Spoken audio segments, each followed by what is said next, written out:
зрители, ютуберы, всем привет. В общем, есть такая проблема на Ларгусу. Стучит капот. Слышно. Вот я чуть-чуть дергаю. Он стучит. По разным причинам может стучать. Либо не хватает регулировки натяжения, либо что-то просело, либо что-то не поджимает. В общем, если у вас не хватает замка для регулировки, покажу вам сейчас. Одной рукой неудобно. Бюджетный способ.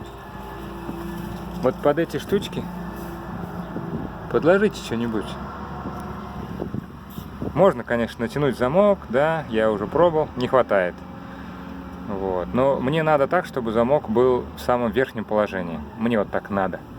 Чтобы вот этот уплотнитель не терло. То есть вот в этом месте трет немножечко. Вот. Ну так вот получилось из-за форсунок. Надо, чтобы он был максимально высоко. Для этого вот сюда, вот здесь я уже подложил. Вот, видно. Обычную сантехническую резиночку. Миллиметра 2-3. Больше не надо 3. Ну вот здесь уже подложил на пробу. Здесь еще нет. Сейчас еще здесь положу. Ну, в общем, либо можете купить такие штучки регулируемые. Есть от Renault Megane, если не ошибаюсь, они выкручиваются, то есть регулируется высота. Тоже можете такой, но это самый бюджетный, самый быстрый способ. В общем, пользуйтесь. И сейчас будем менять. Результат чуть позже.